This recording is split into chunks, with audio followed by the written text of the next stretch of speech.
welcome back to another episode of the Carp Angler Chronicles podcast. Today we've got another special guest for you.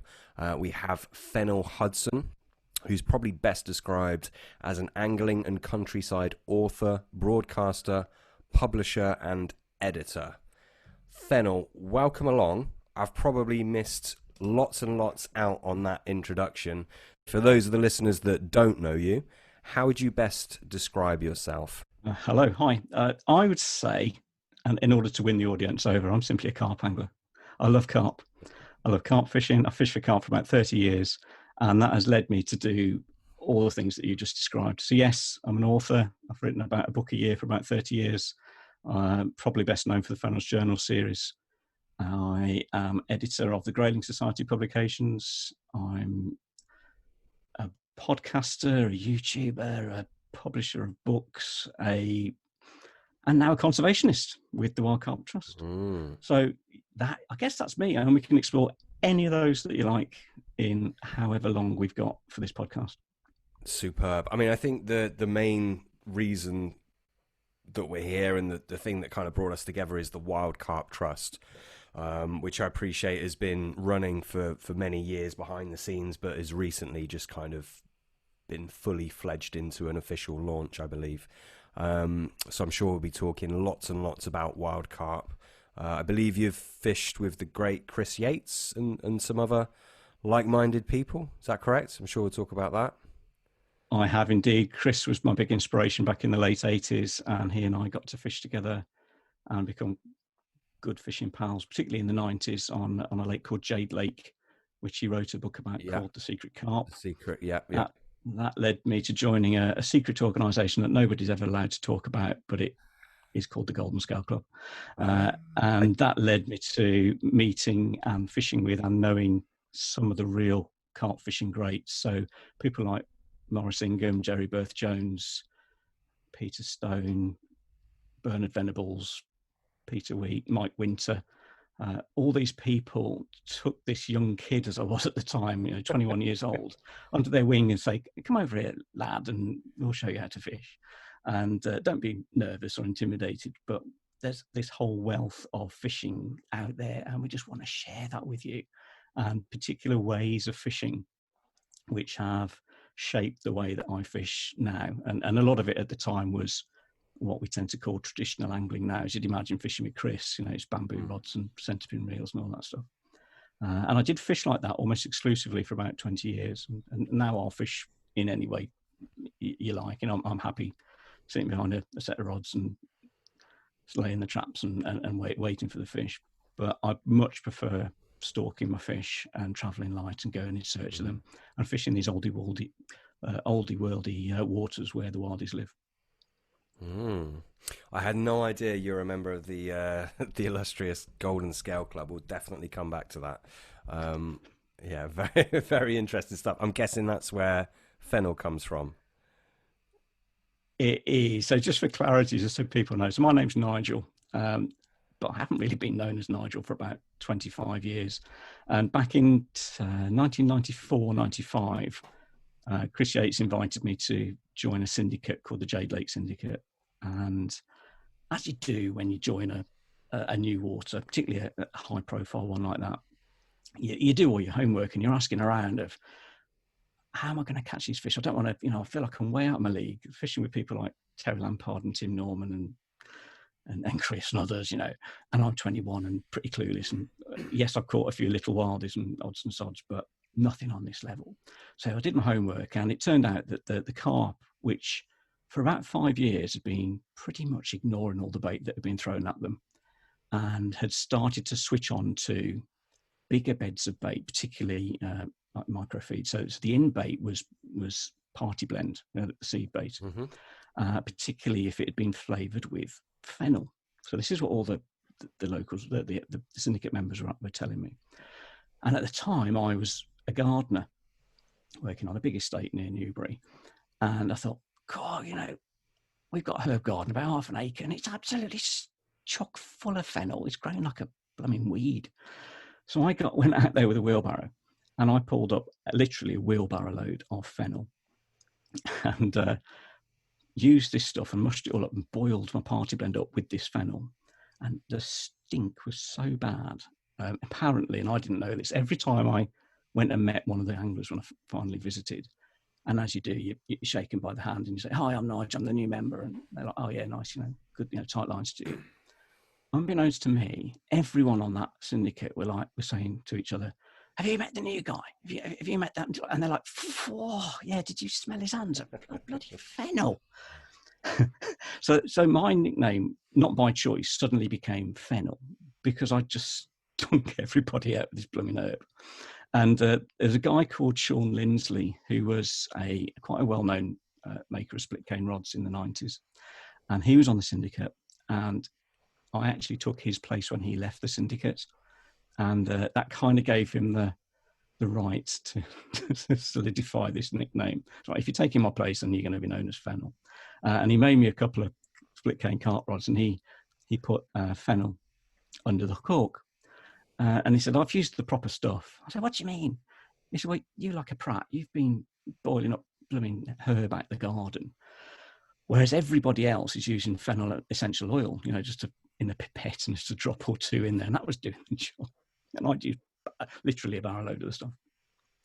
So he put some of this fennel essential oil under the cork of my handle. And when I was then proposed to join the Golden Scale Club about a year later, you have to have a club name. Mm-hmm. So Chris's name is Fernie Howe. Yeah. My name became Fennel. And then because most of my fishing chums were in that club, that's what everybody knew me as. And then it since became the pen name that I use on my books as well. So in fishing circles, anybody who knows me calls me Fennel. Love that. What a fantastic tale. I'm just glad they weren't flavouring it with rosemary. Then yeah, you could have been stitched up a little bit there. Yeah, yeah, absolutely. We've got Pete. Pete's quietly getting drunk in the background. How you doing, Pete? You want to say hello? I'm very well, thank you. Yeah, I'm very good. How are you doing, Nigel? I'm good, Pete. Thank you. Nice to meet you. Thank you. You joined the Golden Scale Club at the age of 21. That must have been really quite daunting at the time. It was actually. I'd corresponded with Chris from when I was a student, and had known him well through his letters, and we'd fished together on the Hampshire Avon. But I remember going to my first gather meeting, and you've got these great people there, these truly great people that I've known about for all my life, all the classic fishing books that I'd read since I was a kid. With the exception of like Richard Walker or BB, all my heroes were there in front of me, and I'm 21.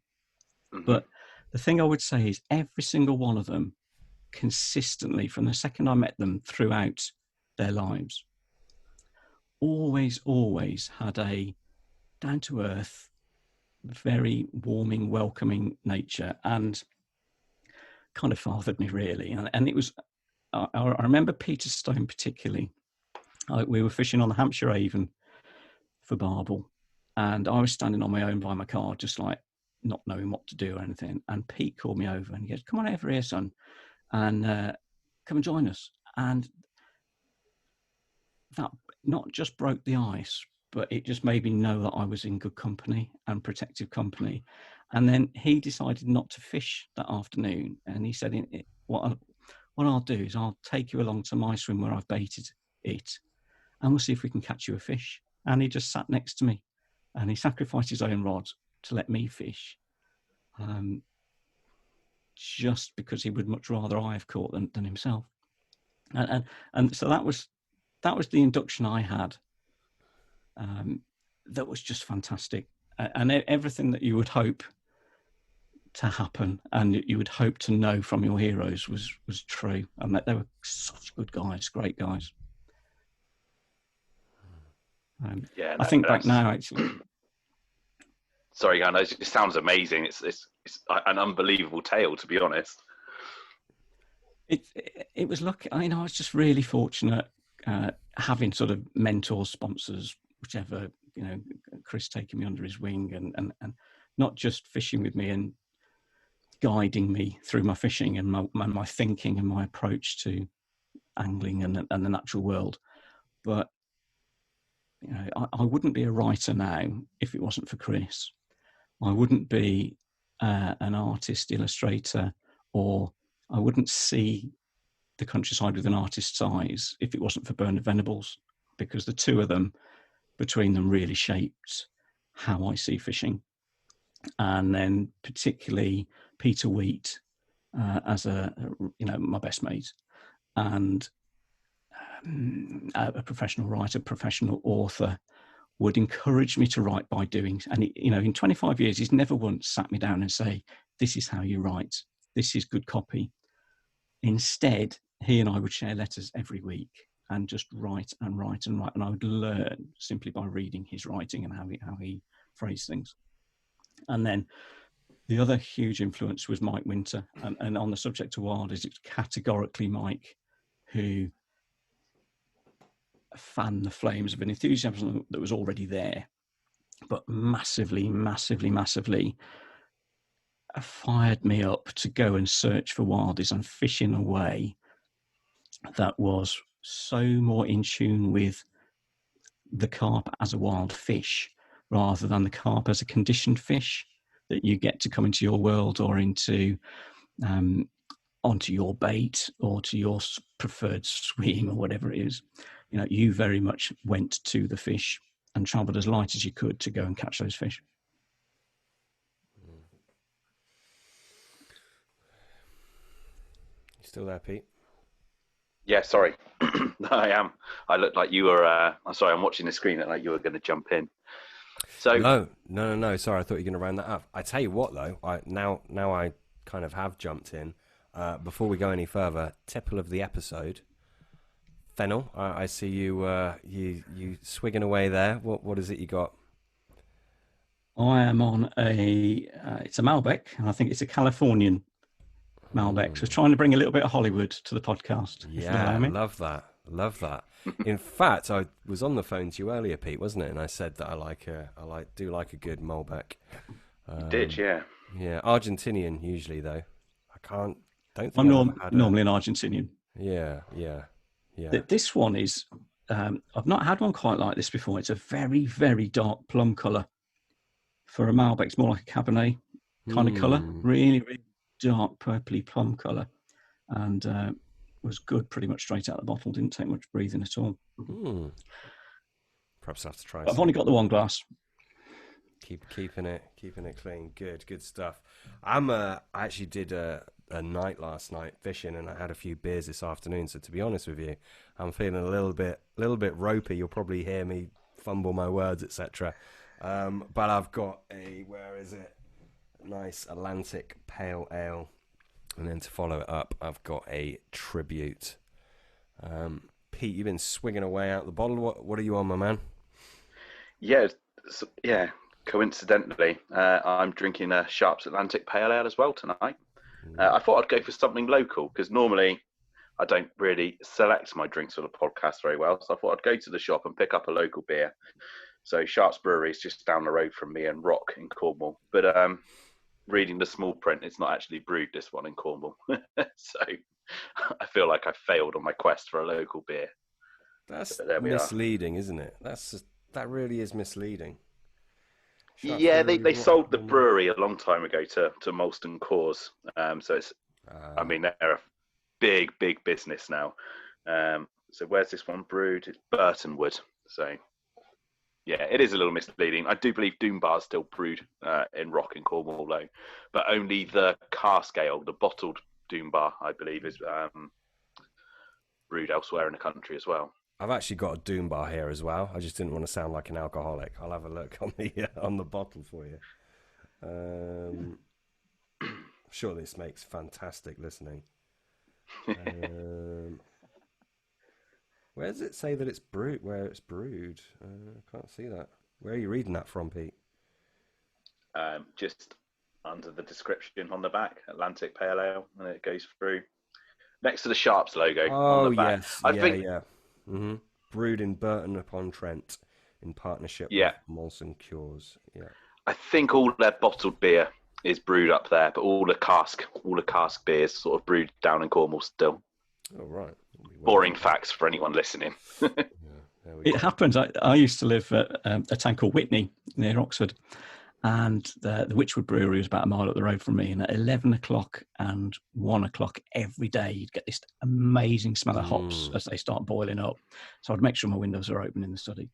And it was the most fantastic, like, daily treat, because I love hobgoblin. And so I decided one day I'd go on the brewery tour.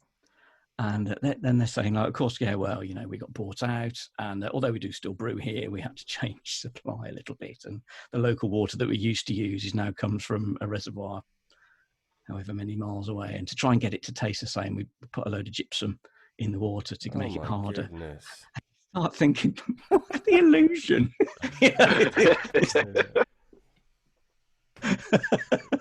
This lovely little quaint little brewery behind the shops in Witney that you smell every day and think, oh, how lovely is that? And it actually is a massive conglomerate bringing the water in lorries. But yeah, end result still tastes pretty good. Yeah, it's not a bad bit. That's not too far from me, Witney. 45 minutes-ish, something like that. Okay, right, let's dive in then. So I think obviously we're going to be spending quite a bit of time talking about wild carp. For those of us that don't know, and I know what a wild carp is, but I wouldn't know how to identify one, and I don't know too much about them, other than the fact that they seem like small, stunted commons. What is a wild carp? Okay, so let's... to understand wildies, you kind of need to know a bit about carp history and the evolution of carp. And then what happens to carp once they leave the fish farmer's hands. So if I frame it as not just as a fish, but a way of fishing, okay? And carp typically, or the appeal of carp angling is the allure of progressively bigger fish, right? So you catch your first fish and you think, oh, that was awesome. Like, what the hell did I just catch? That fight was amazing. But it's in the net and I finally caught the thing. And that fires you up. And then you want to catch a bigger one or more of them, which leads you into the true specimen angling world of, you want to catch your first 20 or 30 or 40 or 50 or however high you want to go, either in the UK or overseas. And that becomes a campaign for a particular target or a particular fish, and it can become all consuming, and I'm absolutely part of that camp as well. I love my big carp as well, but I'm probably the only guy in the BCSG who got in through catching small fish. Because wild carp, the campaign actually is to try and find a strain of fish rather than an individual fish. Okay, so the story of the wild carp goes from, let's talk about first true wild carp. Okay, so carp as a species originated at the end of the last ice age, 10,000 years ago, in the Black, Aral and Caspian Seas. And this is the sort of part of the world where Europe and Asia meets. Okay, and they migrated, as fish do, up into the rivers that flowed into those seas. And in Europe, the most notable one is the Danube. So these fish settled in the Danube as a wild fish, a river fish, and these are the fish that are accurately described as wild carp. Okay, and they're typically, as a river fish, lean, super fit, have evolved in those fast currents, and would look like a long, lean, common carp to visualize it. And they wouldn't be particularly big. Most of the records I've read have shown that they tend to grow to about 10, 15 pounds, averaging just under 10 pound, I guess, sometimes over 20, but rarely that big. And their story goes, and there's a sort of folklore element to this, and then there's a science element to this. The folklore and the science kind of blend in that about 2,000 years ago, maybe more, the Romans discovered these wild carp at the Danube. When their empire extended to the Danube and they got to a place called Carnuntum, they discovered that the locals were eating these carp. And they were there in vast shoals of fish. And the locals had developed these flat-bottom punts, went out onto the floodplains when the rivers flood, and found the carp there, I guess, shoaling up ready to spawn, but they were netting them. And they loved eating them because what they'd found was the carp, because they'd evolved in these fast currents, had evolved to have loads and loads of blood sugar stored in their muscles to give them that explosive strength. Yeah, also made them really sweet to taste. So the locals knew they were a local delicacy and were eating them. The Romans cottoned onto it as well. And folklore, and some scientists will say, the Romans then cottoned onto the good idea and dispersed them around their empire, right? Some will say they got as far as the English Channel. Some say they might just have gone back Italy or Spain way. Some of the science is saying they actually might not have done that, but the folklore is that they did. Similar folklore exists around the monks about 1,000 years ago in the Cistercian order. And we've heard, we've seen the photos or the paintings rather of monks fishing for carp, and there's this association. And the thought is that the monks imported carp and moved carp in to allow them to eat fish on their Fridays or during the Lent fasting periods when they couldn't eat meat. The science is saying that probably is folklore as well, at least in the UK. It's probably true in Europe, but in the UK. What the science is saying, or the papers I've read recently, is that the history of carp goes that the carp did evolve in the Danube as a wild fish. Some of the locals took those fry and then moved them around to various ponds and other river systems and dispersed them that way. But the fish farming side of it only really cottoned on in the sort of 1300s in a proper big way. And that's probably when the carp were introduced to the UK, so late 1300s, early 1400s. So for a UK carp angler, the carp we have here have probably never, ever been wild carp. So for clarity, when we talk about wild carp in the UK, we're not talking about proper wild carp. Those are fish that evolved in the Danube, right? The carp we have here were fish farmed at some point and are domesticated. So what happened was those were stocked then, but then there was this explosion in Europe, particularly, of fish farming and appetite for eating carp, right? Which we Brits have a sort of slight objection to now when some of the Eastern Europeans come across and start eating our carp, and they don't know any different. They're just something to eat on the table. Whereas to us, it's like, those are our carp, don't eat those. So the UK kind of has a unique carp climate. And by what I mean by that is the carp were introduced as probably a food item in fish farms and fish markets. They were introduced as a novelty item to estate lakes between landowners as a gift. Look at these golden fish, they're unusual, have some of these. But as a food source, they grew out of favour because as an island, we had a ready supply of sea fish, which to our palate tasted nicer. And therefore, we would much rather eat the cheaper, nicer tasting sea fish than carp. Whereas in Eastern Europe, they didn't have access to such sea fish, and therefore the carp really took off. So the carp farming that happened between 1300 and modern day now was selectively breeding fish for the table. They were selecting these fish so they're faster growing, bigger growing, and ultimately became what we call the king carp. Okay, these fish that are cultivated forms of a once wild strain. So mirror carp, leather carps, it mirrors king common carp, etc., etc. That can grow huge, whereas the wildies or the older strains don't get that big and never did. And so when I refer to, or if we talk about wild carp, what we're actually talking about is heritage strains of carp, fish that were stocked perhaps in the medieval times and for some miracle have remained. They've not been eaten by humans or predators. They've not been polluted. They've not been messed around, or their waters haven't been stocked with king carp, so they haven't crossbred and hybridized. They're still there.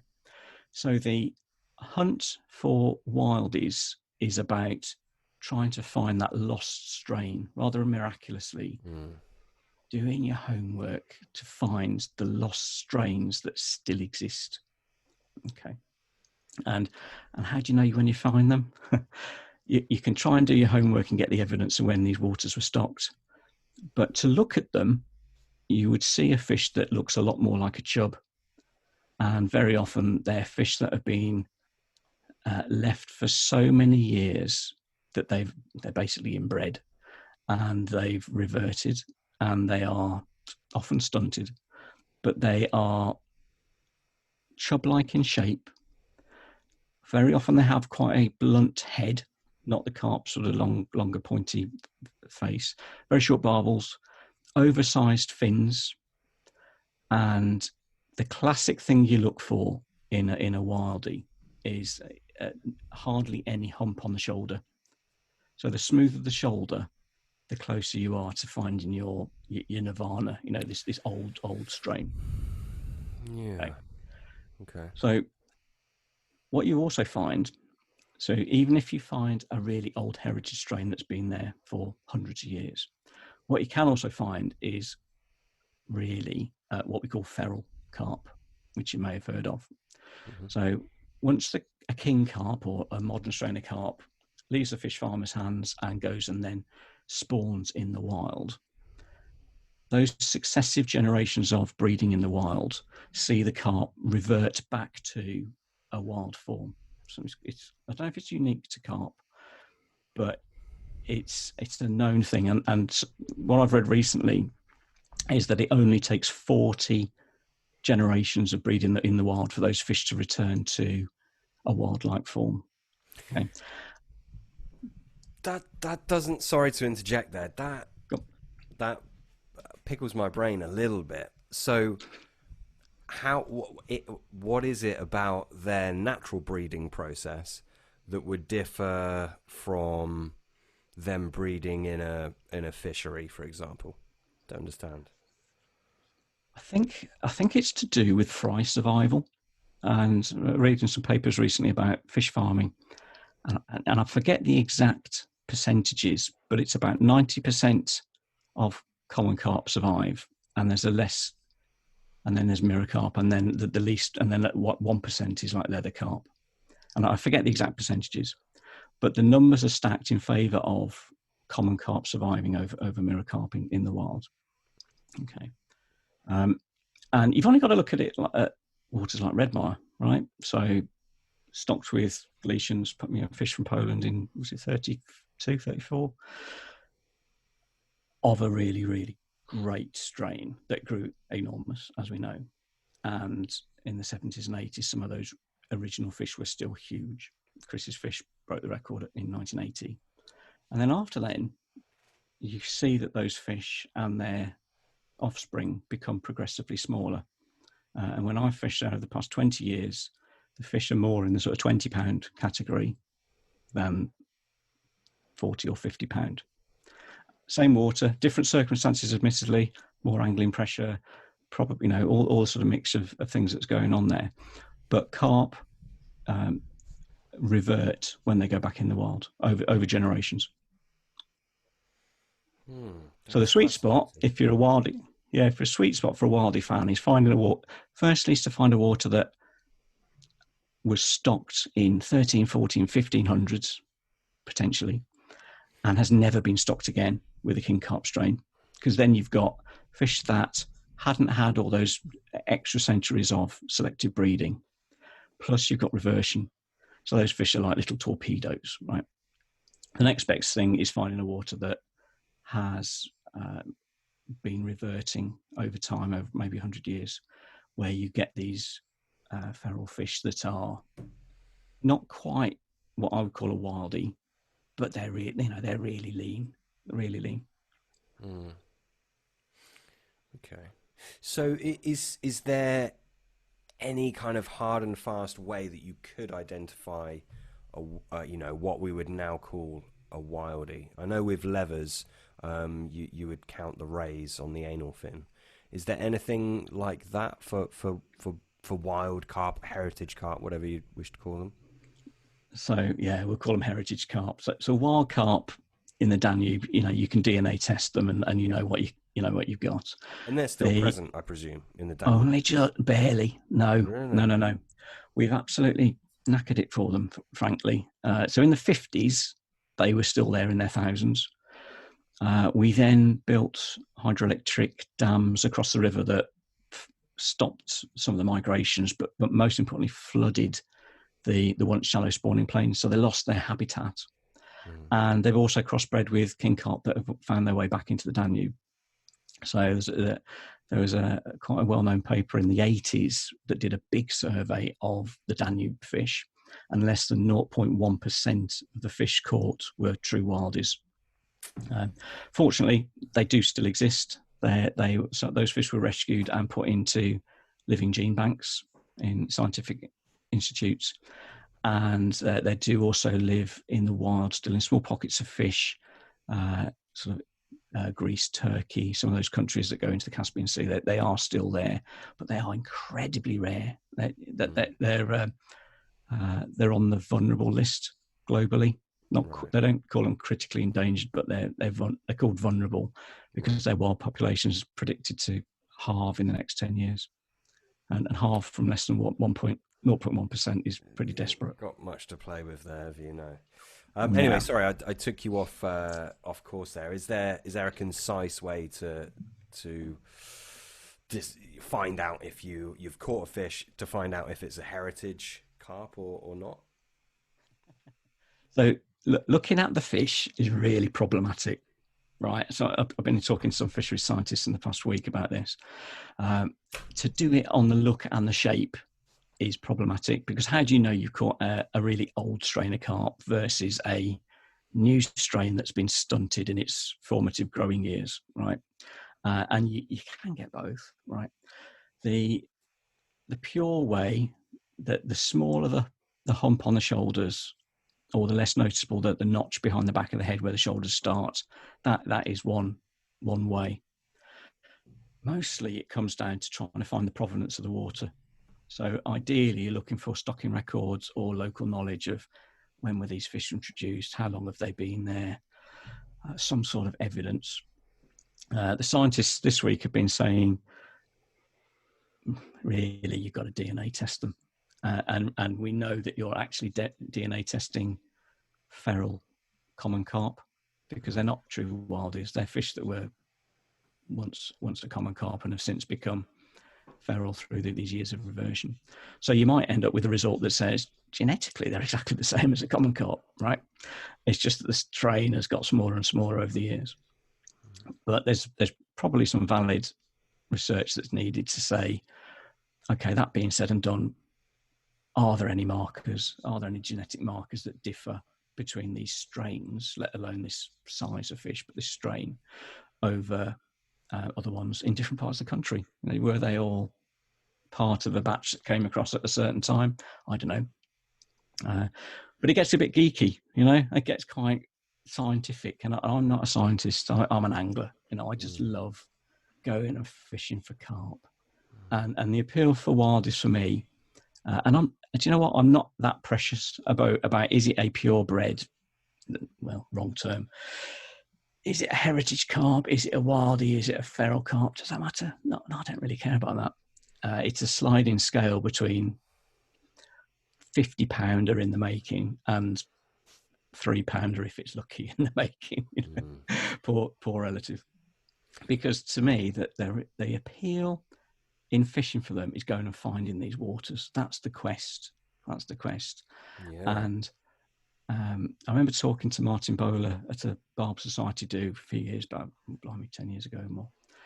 And he was saying that, in them good old days, when you're looking for waters, you'd be getting your Ordnance Survey map out and you're looking for blue dots. And you might be at school and it's like, where can I cycle? How far can I cycle to go find a carp water? And does it contain a monster carp that's never been caught? Or is it hammered? Does everybody know all the fish got names? And And Martin said that, the landscape's changing on this now. So what began as a secretive, got to put in the miles kind of job in hand has become enabled by things like satellite maps and the forums and catch reports in the angling weeklies, and all these things that help you to find your fish and find out where these big fish are coming from, what waters, which anglers, so that your homework becomes a bit forensic in knowing what the anglers are up to as much as where these fish are. And when I discovered Wildies in the late 80s, it was before the internet. And the way you did it was you started with an Ordnance Survey map out of W.H. Smith's, brand new. You'd find a blue dot. Maybe it said fish pond next to it. And then you go down the county records library and you'd find the old maps. Now, none of these maps are all online now, but in those days you'd go and ask a very nice librarian, like, can I have map number such and such from 1700 and whenever, to see if the pool was still there then. So if the water they were in existed then, that's an old water. So you're looking for moats around historic houses, farm ponds, estate lakes, stew ponds, mountain lakes, natural lakes, a long way away from sort of gravel pits, modern gravel pit world. And you're looking for the waters first and foremost, and then you get on your push bike or your car and you go there and you have a look and try and get there at dusk or dawn when the carp might be seen leaping or whatever. Rarely used to do it at the obvious time, middle of the day, when they'd be there basking, because you'd probably get kicked off for trespassing. Get off my land. So the quest was always for the waters to try and find them. And then if you did find a carp, that was a result, and that might be a king carp that's a double figure fish. Very often they were, particularly where I grew up, not too far from the Black Country area of Birmingham. So my local counties were Shropshire and Worcestershire. So I was looking around Shropshire mostly. And it was pretty lean part of the country for king carp. We got Patsall. There was a Shatterford, which was a commercial fishery near me, but there weren't that many big carp waters in the area. Most of the waters were old estate lake waters that had carp in them. Almost all of them had carp, but you'd struggle to catch one over £10. They were in that sort of £5 to £10 stamp, and that was my introduction to carping. That's how I caught my first fish, and that was the size and style of fish that became the norm for me, that in later life strangely has been what I've been searching to try and find again. So you're looking for these type of carp in that type of environment that's very, very oldie worldy, and the carp complement that. Yeah, you got the Shropshire Meres though, haven't you? It's much more further north than me. Oh, is Shropshire Meres, sort of Ellesmere way. Yeah. Yeah, I classic semi-brummy lad, really, and so I was cycling distance from me would have been a place called Bridge North, which is about 12 miles north, or Worcester, about 20 miles south, and that's like River Severn territory. It's great soil, really like deep red Marish type soil. That's near Bromsgrove, right? Not. Yeah, Bromsgrove. Yeah, that's not too far from me. Yeah, and. Yeah, so the lakes were, they're gorgeous fishing, real proper oldie worldy ponds with little carp in. The irony, of course, at the time when I was young was I loved carp, but I was very much reading a lot of Chris Yates's books, BB's books. The library just started to get Tim Pacey's books in there as well. And so I was becoming aware of these big carp, and look at me, I was looking everywhere to try and find a £20 carp, looking at and all these little fish that I was catching and thinking, oh, really? Why can't I catch a £10, let alone a 20? And so the effort and miles that I was putting in the early days was really very much around trying to find a big carp.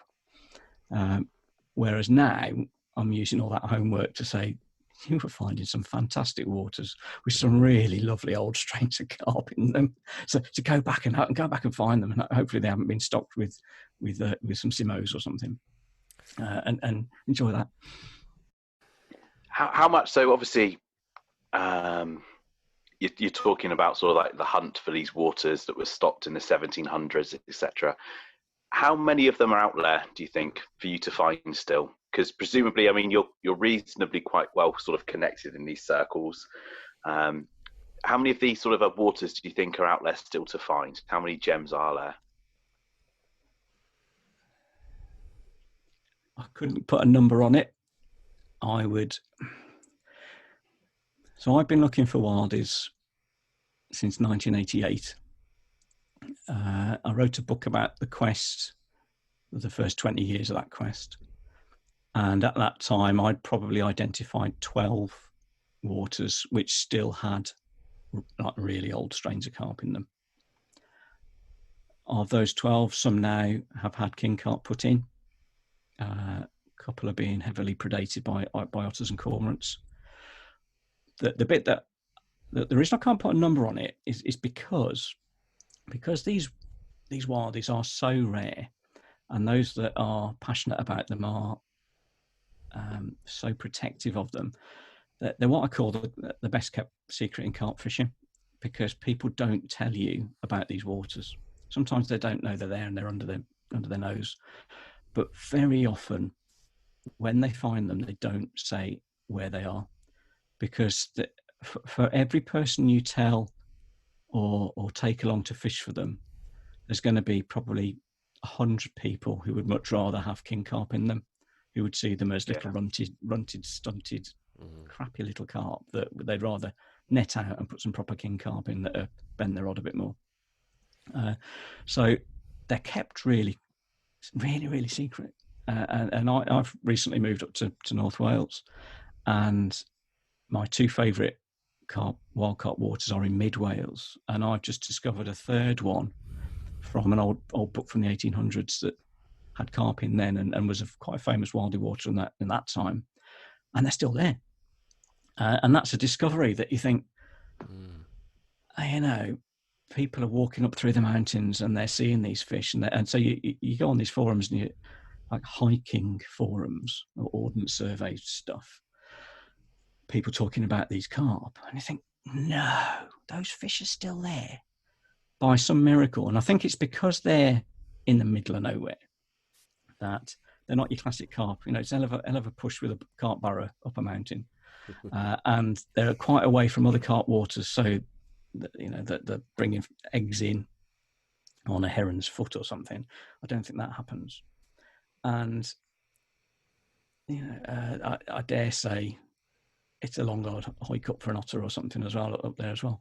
So those waters are still there, and very often they are in private residences as well. So I know of a couple of moats around. One's a National Trust property, another one is a private property, where there's some cracking wildies in those pools, but you can't fish for them, and they'll currently wouldn't allow fishing. And I think that's part of the reason they're still there, is because no angler's bending their ear to say, can we fish for them, or can we put some fish in, because all we're catching is small ones, which helps them to survive. That's what I was going to ask, actually, because and I could well be wrong here, in my head when I think wild carp, I tend to think of Wales. A, am I right or am I wrong? And B, if I'm right, is it, as you've just said, just because there aren't that many fisheries in Wales, it's a little bit more remote, a little bit more bleak? Yes, it is. Your association with Wales, sadly, has probably come from some of my writings about 12 years ago, and stuff. There's myself and John Bailey wrote about them, and John did a little film as well, which kind of put them on the map. And so, a lot of the YouTubers and magazine articles and that have been written about wildies in Wales. The story, my connection with wildies in Wales came from Mike Winter, and we were fishing a carp water down in Devon, and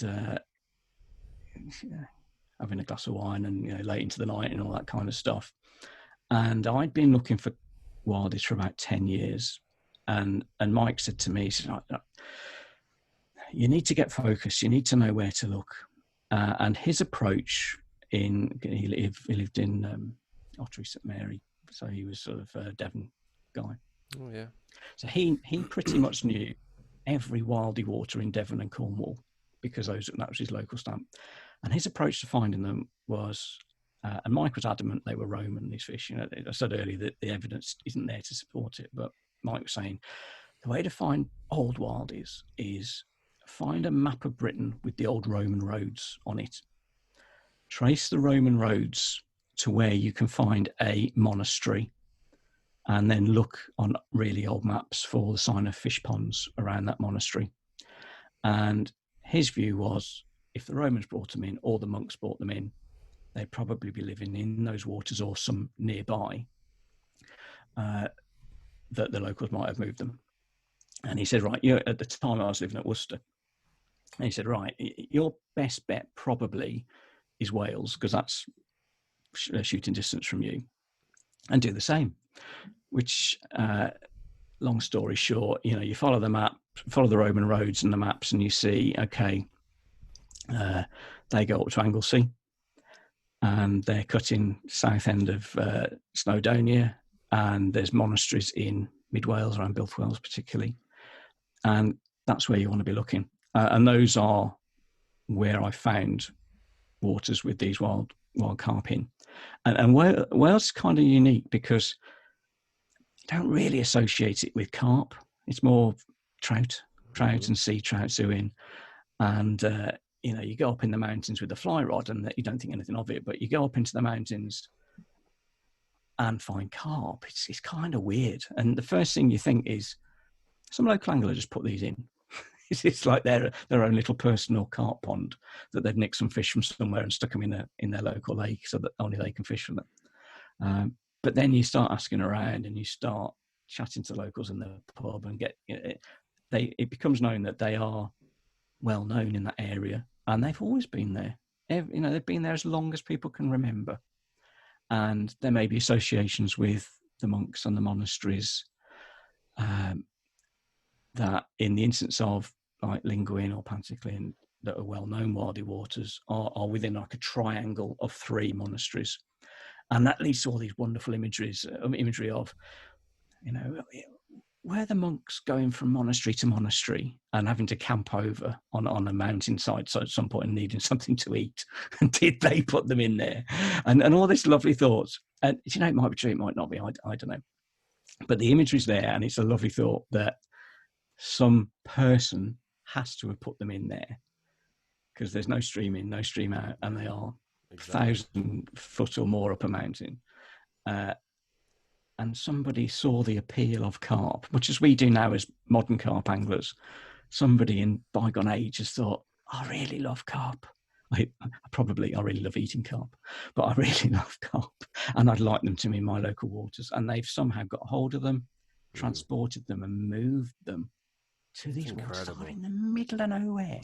And I like the monastery connection. And I say the evidence isn't there for not in early Cistercian stuff, but latter year monastery, yes. But the Cistercian order didn't have to pay taxes in the UK, so they were rogues. They used to trade so much stuff, and the king would give them real old crappy land, which they were really smart and thought, well, do you know what's crappy land, but we can stick some sheep on there and then make a fortune out of selling the wool. And I kind of like the thought that they did the same with the carp as well, that we've been given this old lake, there's not even any trout in it. I mean, how bad's that? We're in Wales, there's no trout in there, so we'll stick some carp in. And I like that thought. It's lovely. It's very romantic, isn't it? You can get lost in that kind of stuff for sure. I'm gonna have to pop for a wee real quick. Pete, you're welcome to take over. Sorry, as soon as I can. Yeah, no worries. Well, I mean, I guess. Well, I was going to sort of lead into, but I guess Sam needs to be here.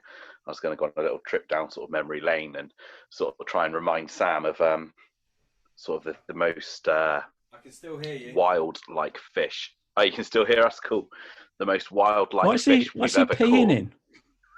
I dread to think. He's got an empty bottle, hasn't he? He's just gone off. Yeah. Quite scary. We can hear you, Sam. It's like you've known Sam for years, Fennel. Honestly, sometimes we do these pods and you can just off he pops. Yeah. Right. But if you can hear us, Sam, what do you think the most wildish carp you've ever caught is? Because I've got a real sort of a water in my head where we've had some pretty lean specimens. And before the pods, I've gone onto the your Wild Carp Trust website, and I've been through sort of like you've got how to identify sort of like a wild carp. And I think down in Cornwall, the most wildish carp I'm looking at was what you call like a feral carp with a moderate reversion. I don't know if you remember our time on Boscathno, Sam, but there were some incredibly lean commons in there, weren't there? With some really big fins. Certainly look like, they look like just like a male carp, I guess, but incredibly lean. Torpedo-like body, no shoulders, incredibly big fins. I don't know if you remember those fish. They certainly weren't wild. They would have been stocked at some point, and they were mixing with multiple different strains of carp. But yeah, first off, I've got a bathroom right next to my office, hence why I can still hear you. Yeah. Bathroom, aka bucket.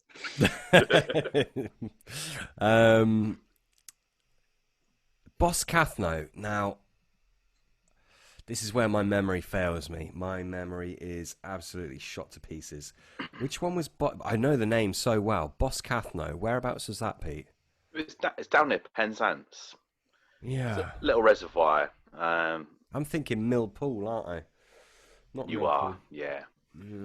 Boscathno. It used to be the home of the infamous Oh, Biggles. yes, Boscathno. Yeah, of course, yeah. The dam wall. I had the incident with the chili in my eye. That place. Yes, yeah. Yeah, we fished there a bit actually, didn't we? We did a little bit of time there. Yeah, they were. Yes, they were. I think they were just a lot of quote unquote stunted commons. Males, but I think the hereditary style carp don't look like males. I don't think they have the big pectorials, do they, Fennel? Huge pecs, very often. They do. The wildies. Yeah. See, I'm envisioning something else. Okay. Think of a chub with fins that are twice the size. Right. They have big pecs, big tail, which sometimes is the tail is a little bit less rounded lobes, more pointy on that. Yeah. And almost a abnormally high first ray or two on the dorsal. Looks quite so. I've seen some pictures recently, or drawings of them rather, and I think it's like he started drawing a grayling or something by mistake, because they're really high. And so it got me looking through my old album of wildies, and it's like, I'd never noticed that catching them, but when you get the odd photo where they stick the dorsal up, and the dorsal's quite big. So I hope that you're quite typical to a lot of carp anglers, that they've probably got a wildy story in there somewhere, maybe in their early years where they're just starting out and just grateful to catch a carp. Probably didn't whatever know. Water. Wouldn't have known. Maybe didn't know the difference. Yeah. And sorry. Yeah, it just becomes part of our journey towards becoming a carp angler, and very often, admittedly, those fish have a sort of novelty value. And they're nice, but you kind of want to move on and catch a bigger one, and set yourself a bigger challenge, or a harder water or something, or a lower stocking density or something, where you're trying to stack the odds against you to make it harder, so that those fish are more rewarding when you get them.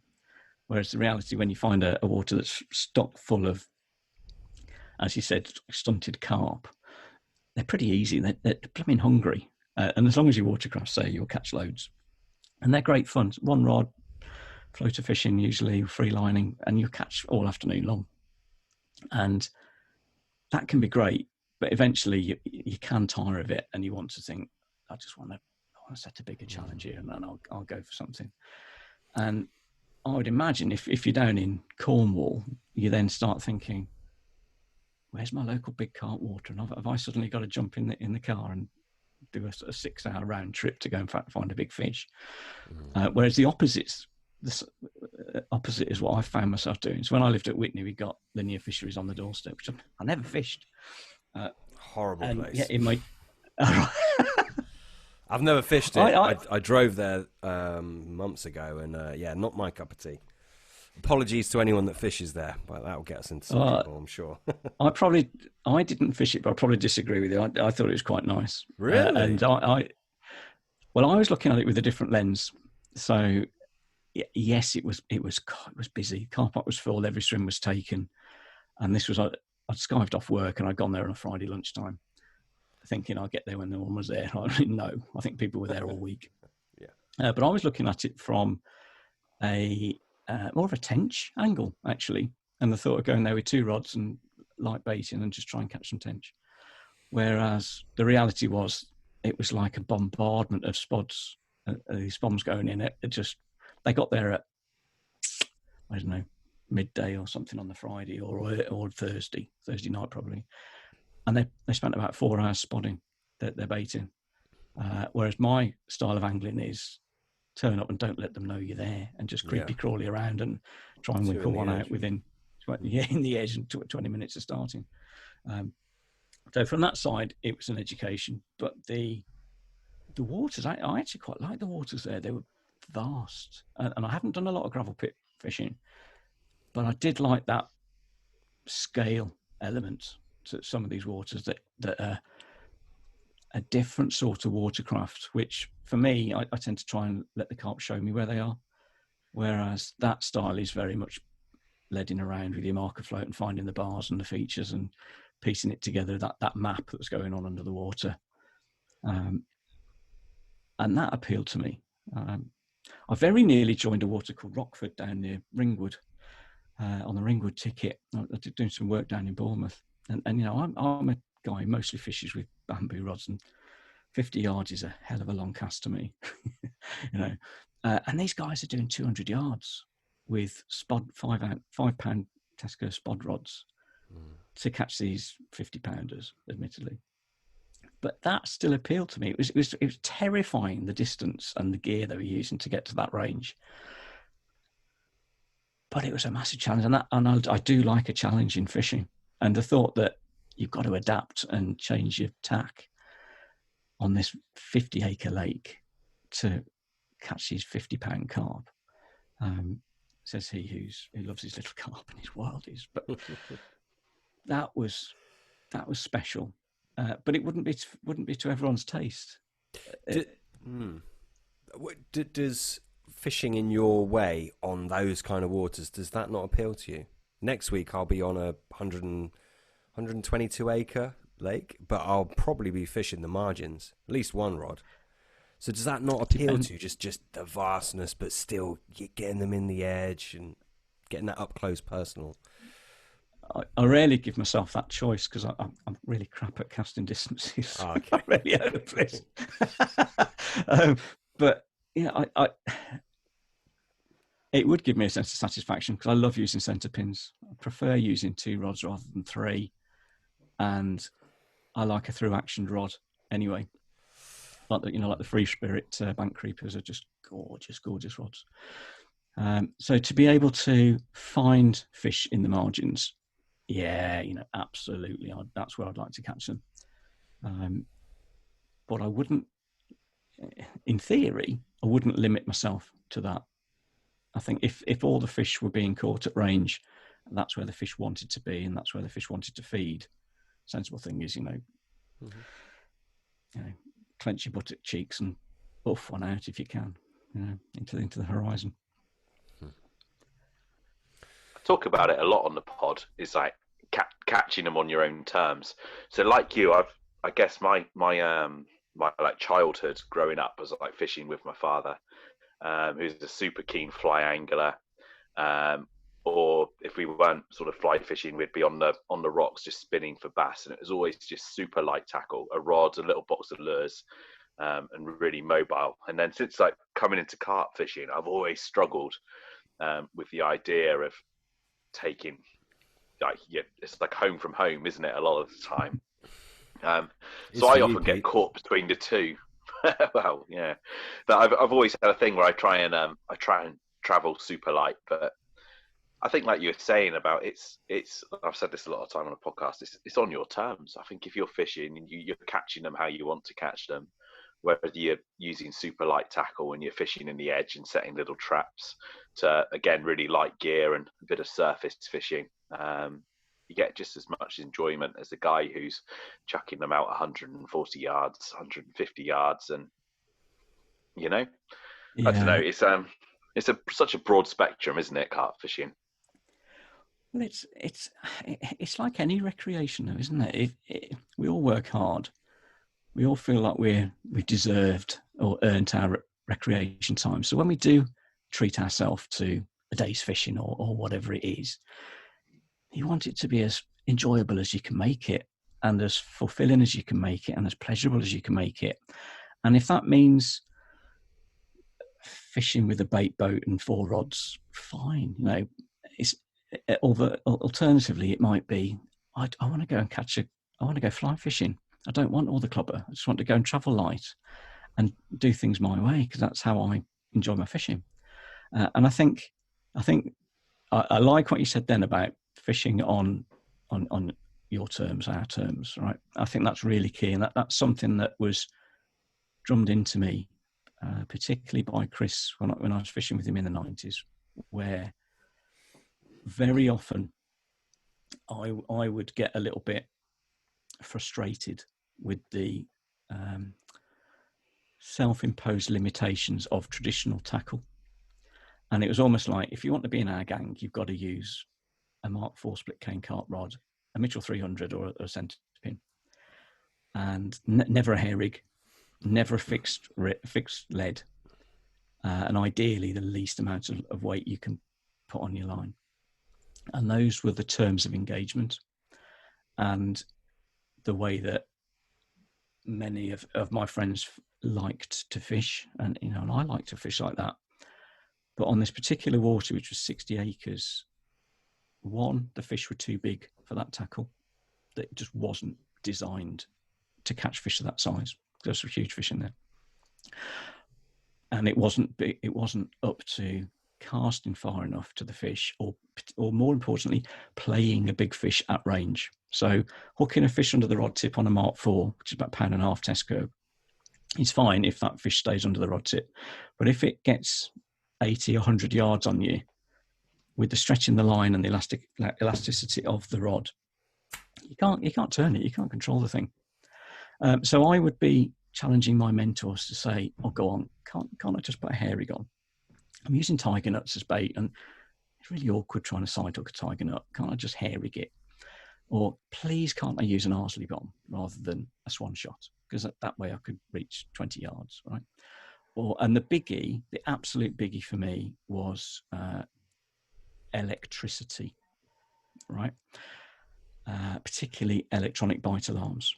Now, under Bernard's guidance and etc., and slightly the culture at the time as well, was under no circumstances ever could you use anything that was electrically powered when fishing, including a torch. So for 3 years, and I've still got it, I used a hollowed out tin can with a little nightlight candle in it as my only source of light at night.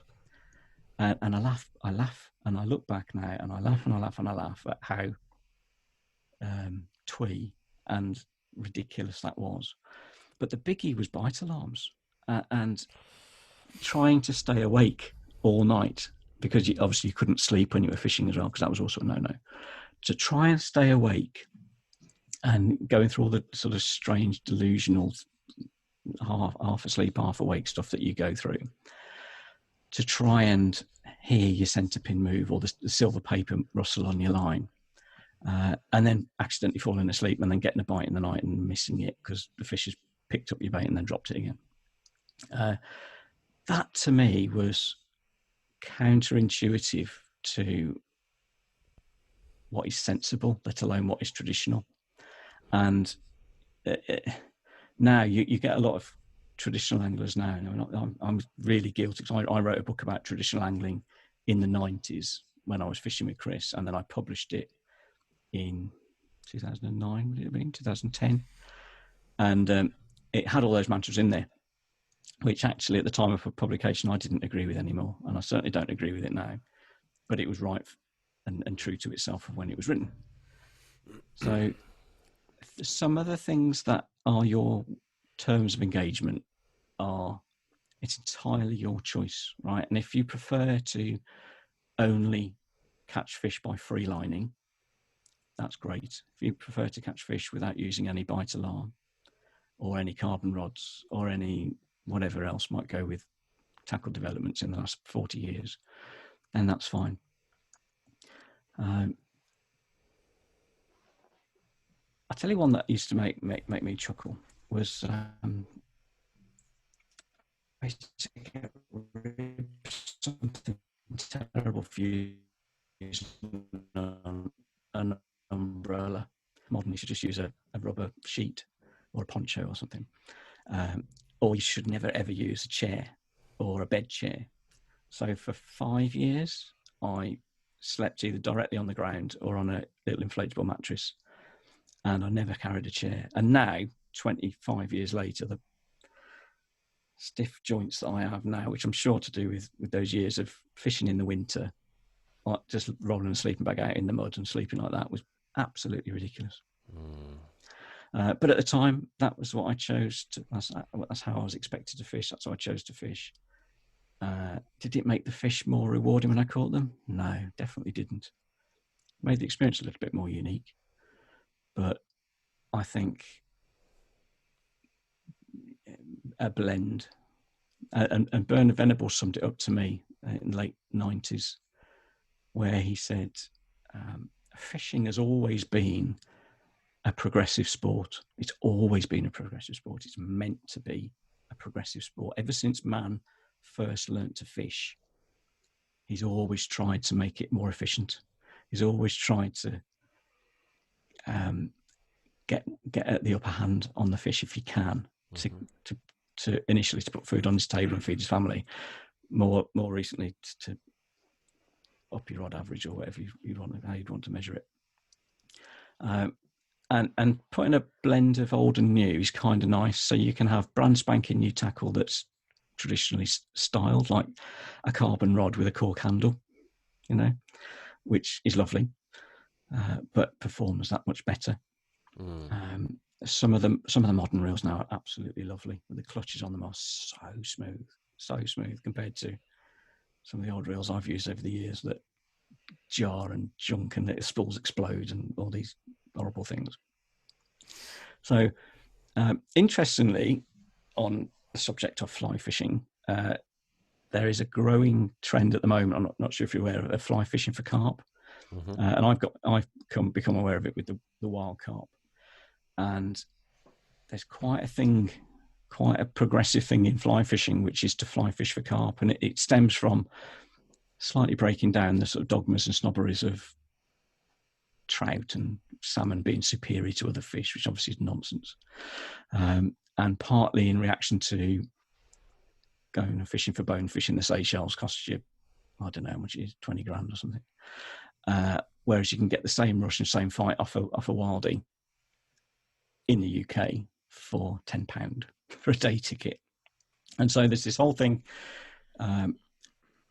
evolving of fly fishing for carp, which has picked up on a different lens on the watercraft and the observations of fish movement, and particularly picking up the predatory nature of carp in catching them on streamers, crab and crayfish patterns, quite big nymphs. And I've done it with weighted nymphs and like sight fishing for carp that have been moving around a bay. And as soon as they lock in on that thing, they just dash and dive and grab it, which is totally the opposite of when I've seen carp feeding otherwise, where they're kind of mooching around quite slowly and you get the puffs of silk coming out the gill covers, and it's all super slow motion until they get hooked, and then it's the total opposite. But when they're not threatened, it's super slow, and yet you stick a fry pattern or something in front of them, and they suddenly bolt and grab it, and it startles you. It's like, how did that go from there to there? And all of a sudden, it's attached on the end of my line. And I think there's possibly some learning there about like zig rigs and the patterns we use on zig rigs and the curiosity and effectiveness of those, and whether, there's me thinking out loud now. If I was to combine what I'm seeing happening on the fly fishing front, fishing for carp, and zigs, you definitely wouldn't cast your zig out and just leave it there static. You'd be doing like a what's that thing? What's that technique you use for catching perch, where you sort of jigging it back?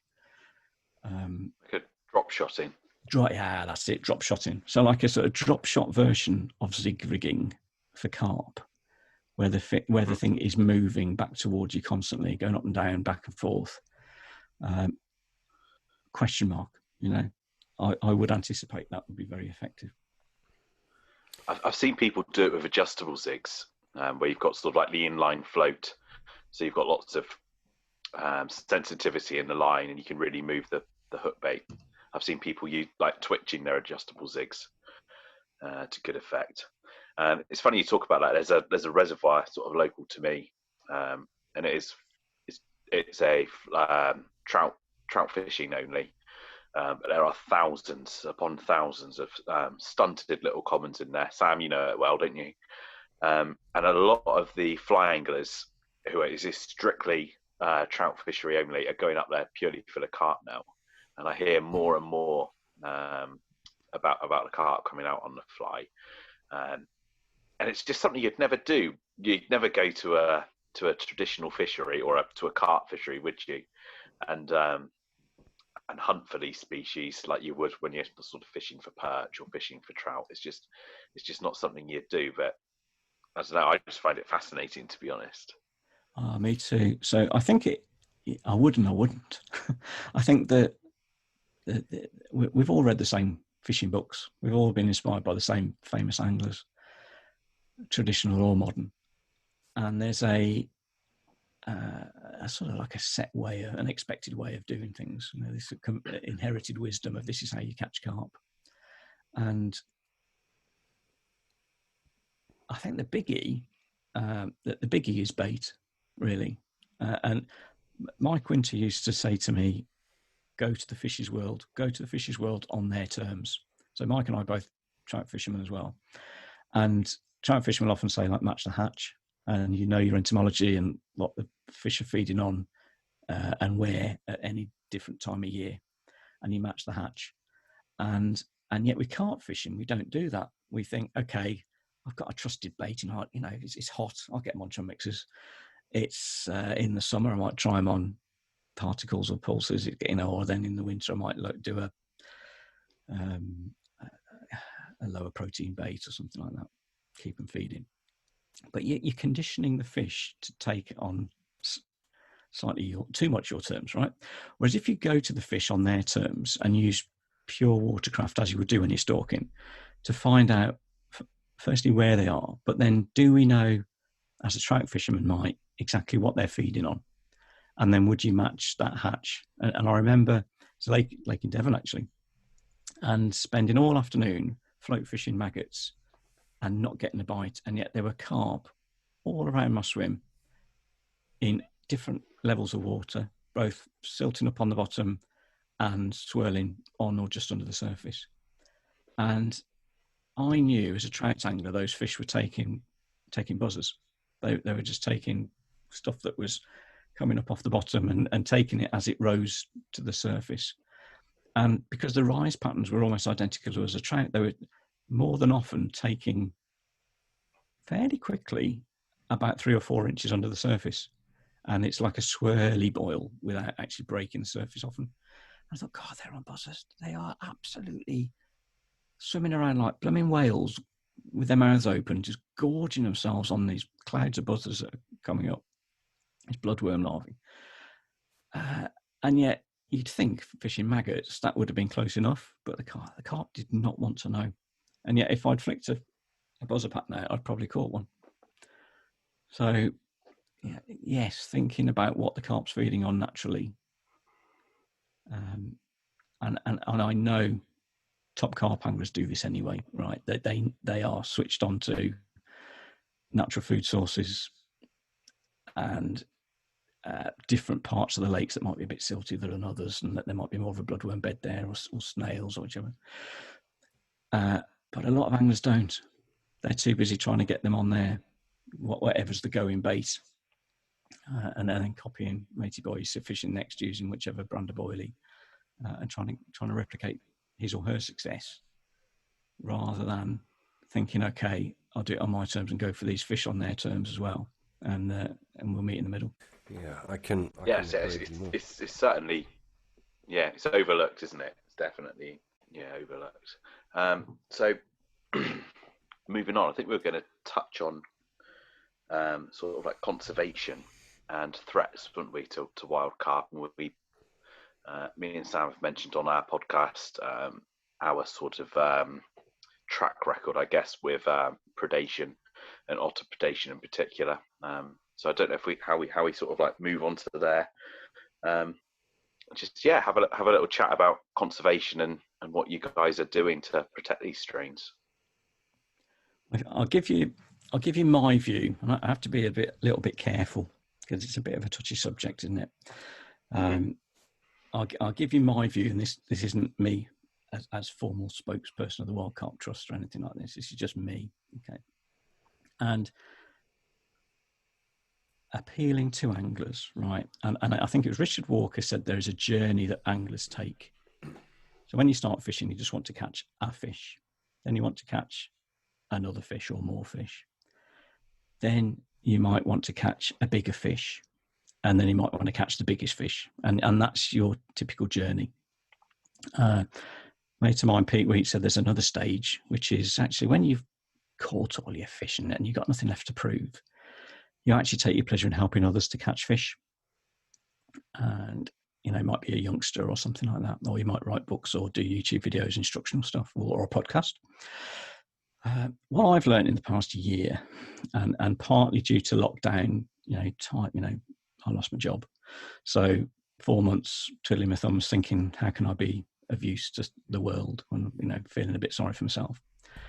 But mostly having time to think. I actually concluded there's another stage as well, in that, you reach a certain age or stage in your angling career or whatever it is, not meaning to sound braggy, but you reach a sort of state of contentment that you don't really have much more to prove to yourself or anyone. And you love helping others or inspiring others to go fishing or just loving their fishing. The stage that I discovered this year is actually there becomes a sort of conservation stage where you haven't got anything left to prove, but you're just as passionate about your fishing as you've ever been. But you start to notice that things aren't perhaps as they once were. And for me, look at me, I'm 46 and I've been fishing since the late 70s. And I've managed 7 fisheries in that time. I've fished rivers, I've fished lakes, and I've noticed such a degradation in the quality of, or not, number of fish really. And I think I first became aware of it in the early 90s. So fishing and living on the River Severn Valley. So my local waters were like Arley, Hampton Lode, Bridge North, downstream to Bewdley, Middle Severn, classic Barble Alley country as they call it. And my thing that I used to love doing was riding my bike a few miles to the river on a Sunday, late afternoon Sunday, just as the matches were finishing. Match fishing then was huge. And the whole, miles and miles and miles of riverbank, just every swim taken up with matchmen. And as you do as a specimen guy, you go and wait till they've all cleared off, and then you go and fish over their bait as the sun's dropping and catch all the fish. And I noticed my catch rates dropping steadily and steadily. And I noticed the match weights reducing steadily and steadily. And, I got talking to the local tackle shops. And they're all up in arms because people aren't going to the matches as they once were. They're not coming in and buying the maggots and whatever else as they once were. And it was all a horrible state of affairs. And that's when I first learned about the impact of cormorants on our water, particularly hammering the silverfish. And over about 4 or 5 years, what we found in the Midlands is we were tracking the match results of where the silverfish were being caught and where the bigger bags were coming from. If you take barbel and some of the bigger chub out of the equation, where the bigger bags are, bleak, roach, dace, small chub, where they were coming from. And they were all coming out the town sections.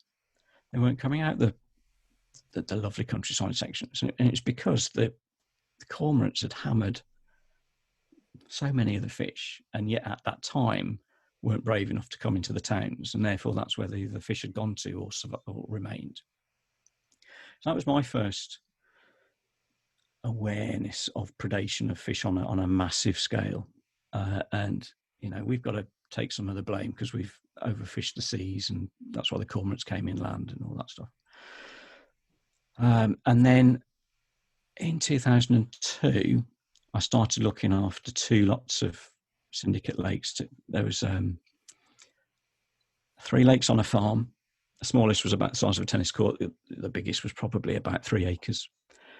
And then over the other side of the hill was a 14-acre carp lake, and then 2 smaller 2-acre carp lakes. And onto the bigger waters, we stocked that with a couple of strains of carp. I think we put 20 20s in, and then several hundred smaller fish as well. And they were growing great. They were coming on. But in the course of about 3 years, all 6 of those lakes became virtually devoid of fish, big fish and small fish, or carp anyway, big carp, small carp. And it was only when I saw a dog otter running along the dam of one of these that I put 2 and 2 together what had happened. And we became aware that there was what I'd call a family of otters, saw 5 at one point, that had established themselves. And asking around in the local tackle shops, and it was a university in the southwest of England had done some sort of breeding program, and they were releasing them in the River Team Valley. And that was River Team was one of my favourite barbel waters.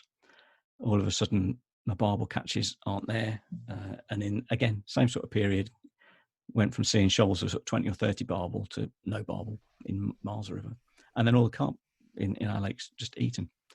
And with the exception of the smaller lakes, the big ones just too expensive to fence, and they just devastated the fishing. And so I became aware of avian predation and 4-legged predation, and the sensitivity of both subjects, in that both cormorants and otters are protected. And yes, you can get a license to shoot a certain number of cormorants in a year. You can get a license to trap or move otters off of your fishery if you've fenced it, perhaps. And talking to fellow fishermen who have a different view, they all say, well, there's no problem at all because nature finds a balance. And once you've run out of fish, the apex predator can't sustain itself and therefore will not populate in the same number. And over time, it will find a balance. That might be true. My first-hand experience of it is that the otters particularly just move. They'll empty a water, and then when it's empty, they'll just move on to the next water and then empty that, and then move on to the next water and empty that. And it's heartbreaking to see fish that I've seen go in at a small weight and grown on, or big fish that I've caught, or big target fish lying there with its throat eaten out. And feeling rather helpless to protect my fish from something that is ruining the livelihood of the syndicate or the fishery, and ruining my sport, simply. And I mentioned Rockford earlier. I think that club spent best part of 100 grand fencing that 1 lake or 2 lakes. So it's an enormous cost to a fishery to try and protect it. But from me, with this conservation hat on, as I've now got this year, that little bit of time over lockdown and COVID made me think, but what, you know, push comes to shove. If I got ill, or, you know, you get, you know, your thoughts go along the lines of how long have I got left and all that stuff.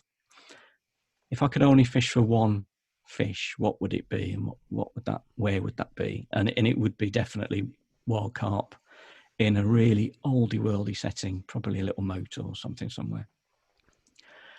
And yet the reality sunk in of, I've seen what's happened to massive big carp waters. The same will happen to all waters, and these fish that are already incredibly rare,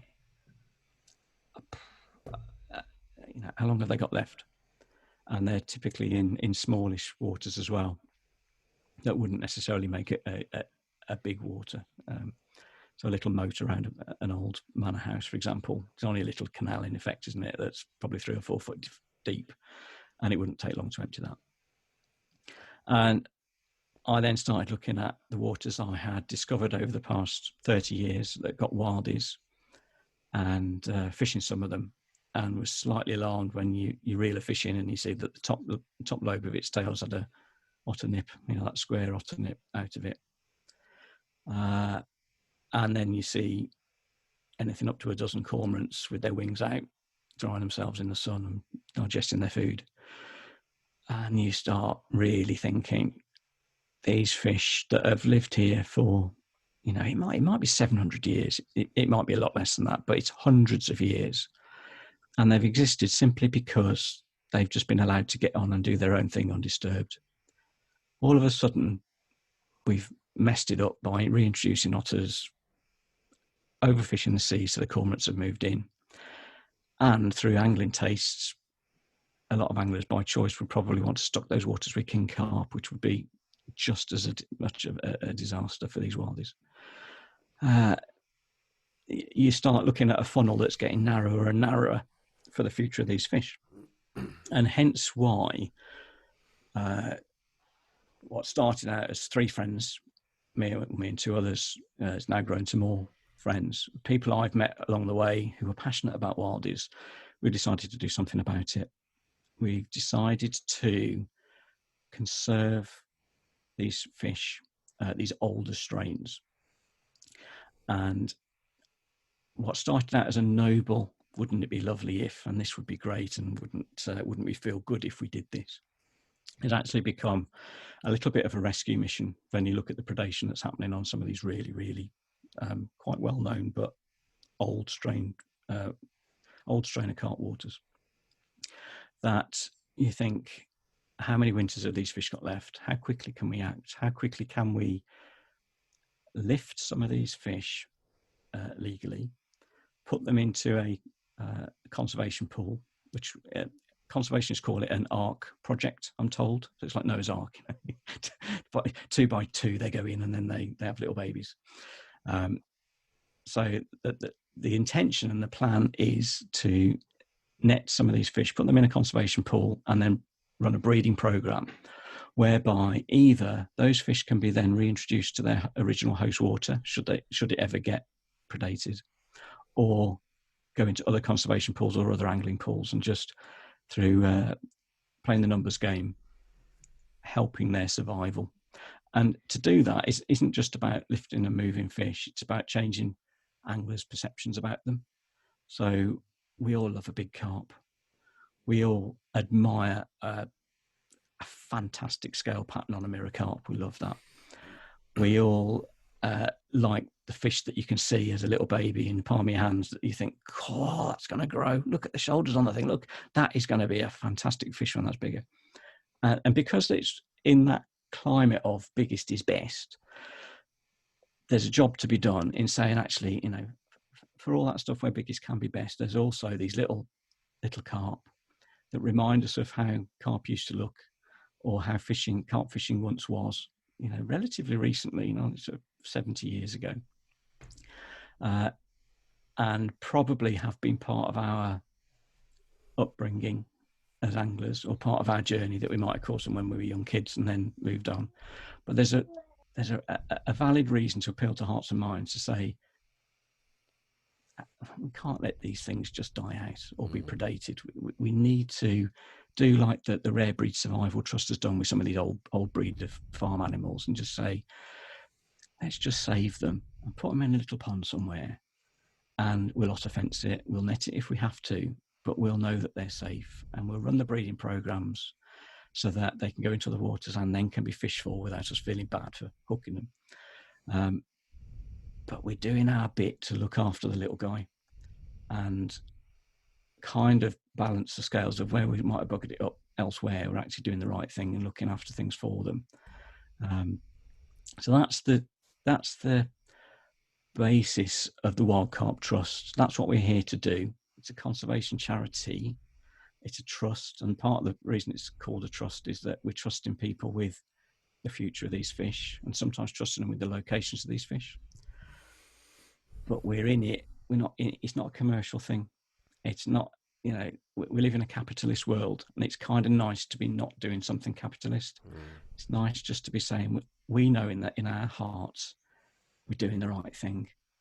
And if that takes a lot of graft and a lot of investment and time and whatever it is, we know we're doing the right thing.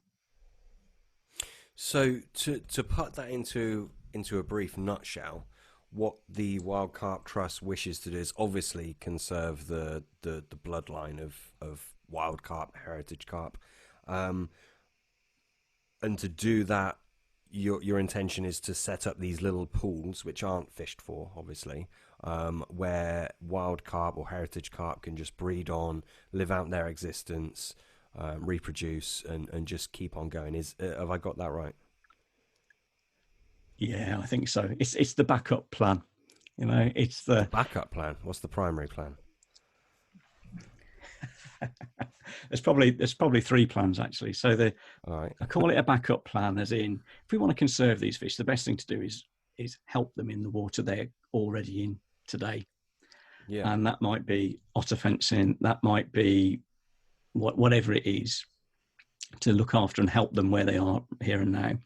The backup is, the fallback option is that should shit happen and that water gets polluted, predated, stop picking carp and effectively ruined, we've still got those fish somewhere else.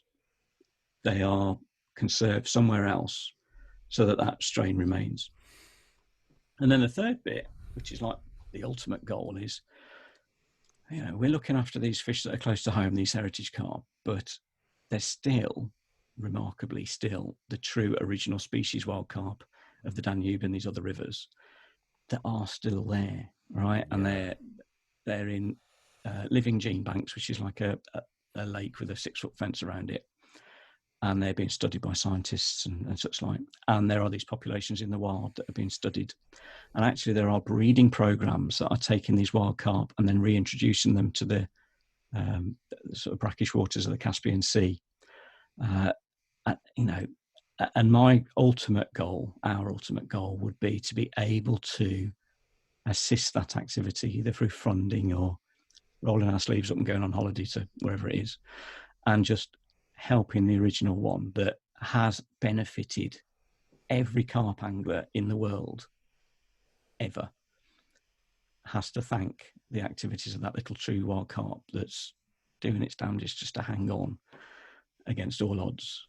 And I would love to be able to get enough memberships together, corporate sponsors together, whatever it takes, to be able to say in some sort of annual report or something, look guys, here's a photo of a carp and its babies, and here's it being reintroduced back into the wild in an environment where this thing was virtually extinct.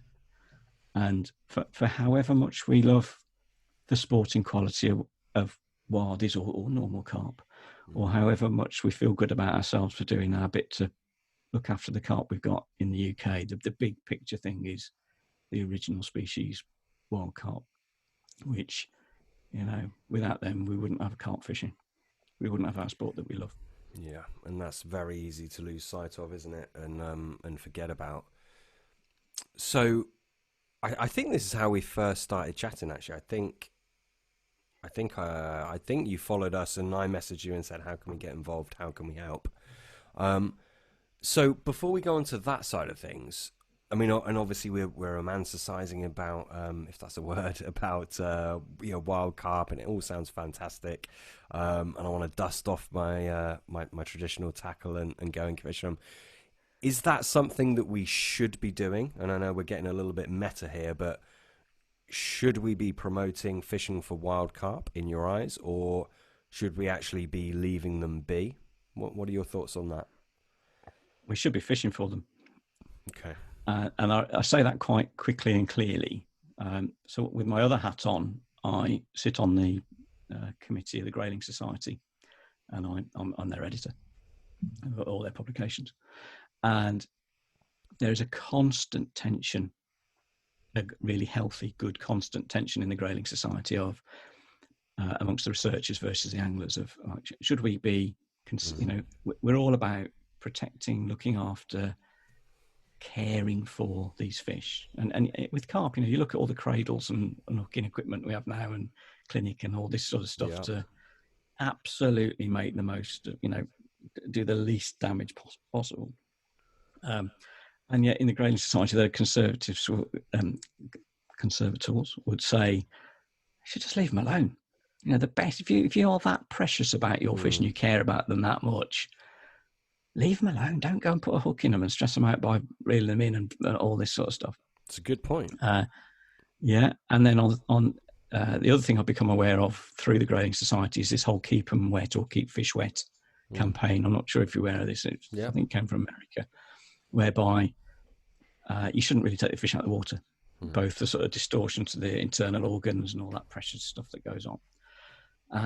So now in the Grayling Society, I'm not allowed to publish any photo of a fish that isn't dripping with water. So it's, hold it under the water and then 1, 2, 3, click, and then back it goes in. And if it doesn't have water dripping off of it, it's been out too long. And the seconds of air exposure on the gills is claimed to be detrimental to the fish. So I'm taking my Grayling Society hat off now, and I'm putting my fennel hat on or my carp angler hat on, in saying that actually, if it wasn't for the anglers giving a damn about the quality of our waterways and the pollution that goes in, or the fact that the fish, there aren't as many fish as there once were. And I remember seeing an interview with John Wilson years ago, and he was saying, that we used to be a roach nation. There used to be roach everywhere. And then the cormorants had them all. And now the only fish that survive are the ones that grow quick enough to get out of a cormorant's gob, which is carp. It's led to carp. And as long as we can fence them from otters, we're going to have great sport with the carp. But actually, I think it's a little bit like the Angling Trust work, or the anglers are the guardians of the waterways. They're the ones who'll kick up a fuss if things aren't right, in whatever that not right is. And if we weren't passionate, obsessed, if fishing or carp hadn't defined our life, and, hand on heart, I stand up and say, I am a carp angler. If you want to cut me open, you'd say it'd read carp, because it's defined my life so much over the years that if you didn't have the anglers, these fish could just disappear and no one would know, or no one would care, or even be aware of the extent to which things had changed. So I think you should fish for them because it sustains that passion. I think, for me anyway, with wildies, when a 3 or a 4 pound wildie will fight as hard as a 15 pound king carp. It will just try and annihilate you. And that sheer adrenaline and excitement of hooking the thing is what grabbed me and compelled me and made me think, wow, that's like, I'm 16 years old and girls can go right out the window. I do not give a toss about them. Mm-hmm. It's about carp, fishing's for me, because I want more of this. It's better than any buzz I could possibly get through any type of stimuli at art college. You did it right. I haven't met the right women. I don't know. That's right. Yeah. But that's that intensity of passion that anglers have that I'm sure you must get in golf or other sports or whatever, but definitely anglers really care about their sport. I agree with you. I mean, I don't want to sound elitist or, for want of a better phrase, I think it's partially getting dissipated to a degree. I don't want to kind of bring negativity to it at all. But, I mean, going back to what you were saying about not keeping fish out for too long, I think that gets overlooked a lot these days. You do see it, unfortunately. And I think it was Bob James. I was listening to one of his talks. I think it was a Barbel Society, something like that. And he was saying, you want to get a little video of the fish out of the water, hold your breath, because that's what the fish is doing. And obviously it's not quite how it works, but it's still a good point made. And I think people do overlook that kind of thing. And it's almost, yes, we have the carp mats and they're very padded these days, but it does kind of seem that the carp kind of comes secondary to getting that perfect photo. And I think just from my personal, observation, I think, perhaps we could do a little bit better as a group of people, by and large. Yeah, not everyone, of course, but I probably speak on behalf of a lot of traditional anglers as well. That, and here's something I will say boldly, and they'll hate me for saying it. A lot of that traditional gear don't look after the fish very well. No. And you'll often see a traditional angler not using an hooking mat or using a wide mesh net because it looks nice on the wooden arms and whatever. And they might not use the correct way and stuff or whatever it is. But the biggie I've observed is the number of anglers who land their fish and then take it straight out of the water. They don't leave it in the landing net for a few minutes to recover. They're so thrilled at getting it in the net that they just want to get it straight out of the water and start looking at the thing. And that's not right. You should leave it in the net just to let it catch its breath, if that's the right term. And then calm it down. And that gives you time to set it all up as well, doesn't it? Set all your weighing kit up or unhooking kit or whatever. And it's the logical thing to do, but adrenaline kicks in or emotions kick in or just lack of education or whatever it is. But yeah, I think the keep and wet thing is like 10 seconds or 20 seconds or something that it should be out the water. And 2 minutes. Yes, the fish isn't dead. And you might be pouring water over it, but yeah. Ouch. Mind you, I'll tell you a story that flips that on its head, mine. I must be one of the last people to have a fish set up, and it's in my study behind me now. A fish setup? What do you mean? Taxidermy. So a cased carp. Yeah, right? I'd love one. And it used to be done olden days before the camera, and I said, that's suitable for a glass case, my boy. Let's set that fish up, put it in a case. And I had a carp done in about 95. It was a particular year where there was a massive explosion they'd spawned a year or two before, and there was just thousands of these things. And I thought, as a souvenir, I'll get this £2 carp set up. And it was from Devon. And my friend put it in a bucket with no water or anything, and it wrapped in a bin bag in a bucket. And he lived in London, and that fish was still alive and still flapping when he got home 4 hours later. Yeah. And how they do it, it's just miraculous. Incredible. How they do it. Yeah, Hard they animals. just survive. Yeah. And do you see some of the fish farms in Europe, and the way they manhandle the fish, and they're throwing them in buckets of a tractor and moving them from one thing to another. I don't know, they are hardy fish, but that's not an excuse for not treating them right. Absolutely. Okay, so we won't keep you too much longer, Fennell, but we've established that we should be fishing for wild carp. We should be learning about them, or heritage carp. Do you, and this is just for a little bit of fun, really, how should we be fishing for them? Do you feel we should be sticking to traditional methods? What are your views on that? Fish simply is my answer. All right. So I'm trying not to say use this tackle or that tackle, because it doesn't matter. I tend to fish for them with all vintage gear, but and I fly fish for them. They're little fish. So imagine you're fishing like tench gear, really. So a pound test curve rod, 1.5 pound test curve rod is fine. Can be made of any material you like, but fish simply. So I wouldn't suggest bolt rigging and doing the usual carp thing for them. Stalk the fish, and really to appreciate the fight, use the least amount of weight on the line. So if you can free line and catch them, you'll be playing the fish, not feeling that playing the lead, that dull sensation. And the closer you can get to them, the better. And one of the easiest ways and best ways to catch them is just sprinkle a load of bread crust in the margin at dusk, 2 foot off the bank, and wait for them to start klooping, and then just creep along and drop your bread with no line on the water, just as BB used to do, and wait for them to take. And I love using a centre pin mostly because when they do go, that first run is so fast and so powerful that you can just let them run that much easier.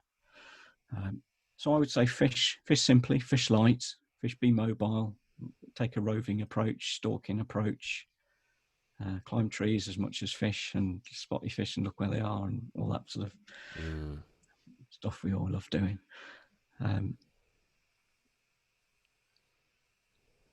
But fish simply. I think that if there's something that we can learn from fishing from wildies as carp anglers, is we don't have to take too much clobber with us. Oh, crikey. I've just changed my car. I used to have an Audi Estate, and I got so peed off in June, and I couldn't get all my carp gear in it. I couldn't get it all in there in an estate car. That's right? A bad sign. Yeah, that's and it's my own fault, and half of it was camping kit and food and all those luxuries we take. And I ended up getting a Volvo Estate because that was bigger. Gone into old man territory. But just so much gear. And I think the other thing and off the back of that is your watercraft goes out the window as well. And I remember the first time I ever saw somebody hammering bivvy pegs into gravel. And I was like, what the hell are they doing? I've just spent all my fishing life being terrified of stubbing my foot on the ground and sending carp spooking off. And all that gear, the fish know you're there as soon as you turned up. But by default, you've got to sit and wait often to get the fish to come back into range or to start feeding again. So it was like we were saying with Pete earlier, that fishing on their terms or your terms and just travelling light. For wild is good. Yeah. A couple of months ago, I just got a little bit disillusioned with my angling. So just for a couple of weeks, I think 2 weeks, I just took out. I've got a Mitchell 300 half bail and a Chapman's 500 rod. It's no, Carp Mark IV, but still, that does the job. And just super, little backpack on. I got a bamboo net that's been traditionally made. Doing that for 2 weeks just completely reset me, realign me with angling and what angling really means to me anyway. And and then when I decided to pick up my more modern carp gear, I was in a totally different zone. And I think you're right. I think that kind of angling really gets you back in touch with what's going on. It's magic. It really is magic. I like that. So I'll tell you what's happened there. And this is something that Bernard Venables taught me. And I think I mentioned earlier about seeing angling through artist's eyes, right? And he would often have this big debate about him and Richard Walker back in the 50s, in the early days of angling times. And Richard Walker being responsible for the scientist's view of angling, and technology's king, and you use logic to catch your fish and define your angling, and all the engineering that goes into the kit and the campaigns and whatever. And Bernard would simply say, see the world through artist's eyes. So you're looking for a certain aesthetic, and feeling something in your heart that tells you this feels right in the here and now for whatever reason. This is right. And all anglers feel it. You might get a cracking sunset and you're out with the camera and you're taking a picture of your rods with the sunset behind, and you think, wow, fishing gives me that.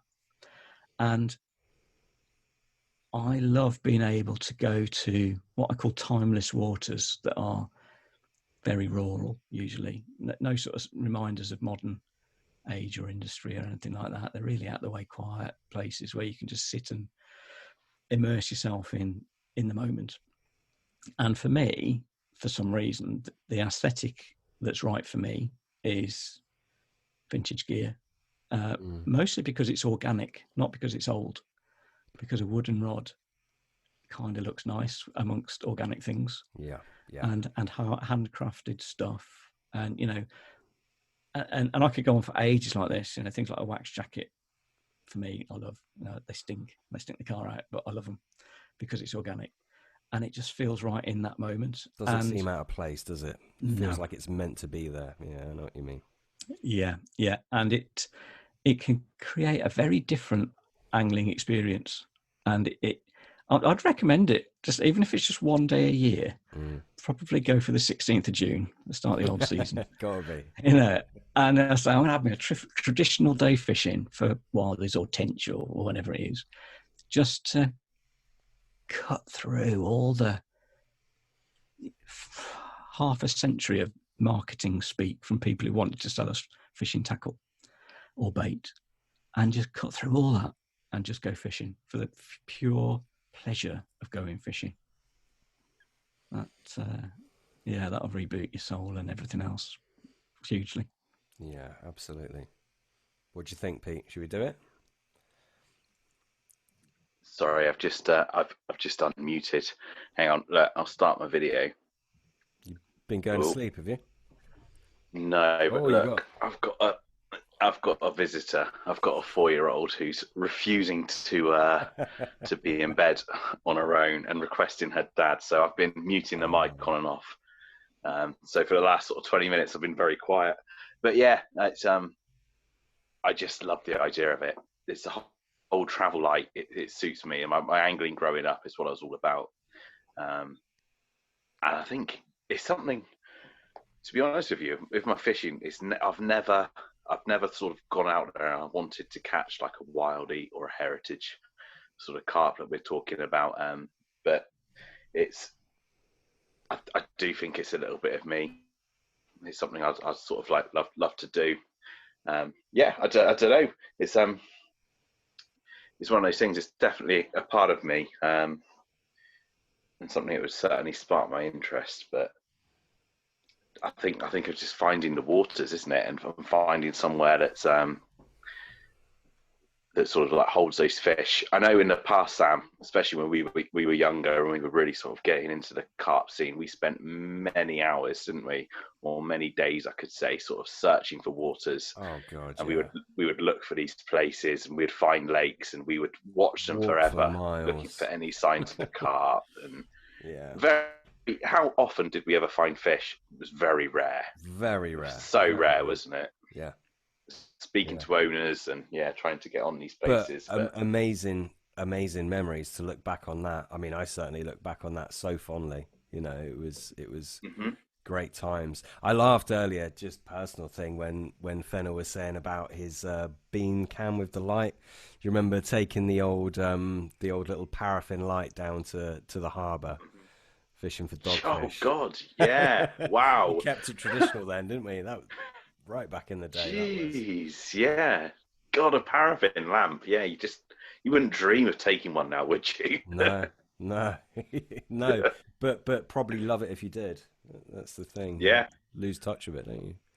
I used to have a friend, because we used to get so ribbed for anything electrical. So paraffin lamps we tried.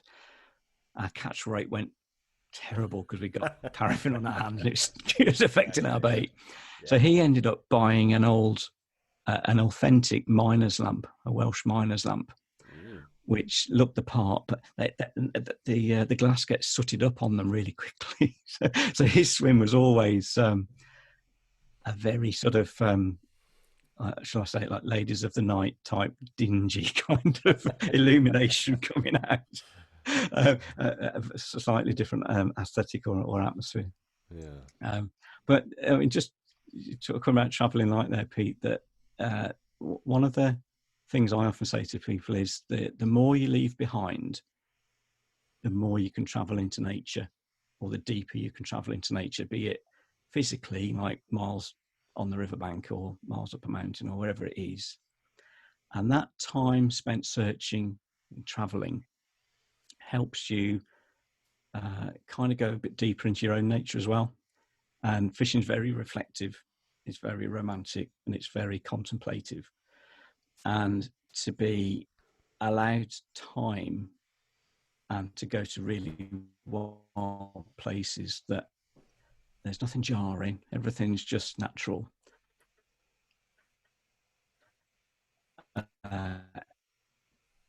Helps you start reflecting inwards as well and thinking about not just whatever it is that's needing to prompt itself in your mind at the time.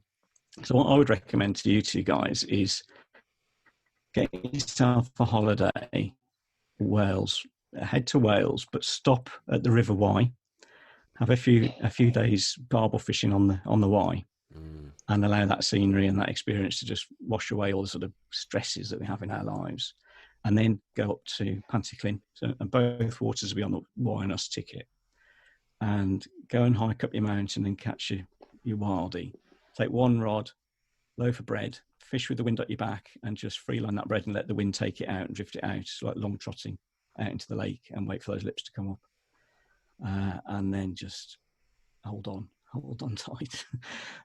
But that experience of a journey, a fishing like a boy's adventure, proper boy's adventure with your bamboo rods or whatever it is, doing it Fennel style, but just going wild in a wild country for a wild fish is fantastic. And I guarantee you'll come back with batteries recharged and keen to do any sort of fishing, but really thinking like, wow, I've been there and I've come back enriched. Incredible experience. Yeah. The Wye and Usk Foundation, that seems like an interesting thing as well. Yeah, I fished it several months ago. Yeah, very interesting. Okay, I mean, Fennel, I get the feeling I could talk to you for days and days and days.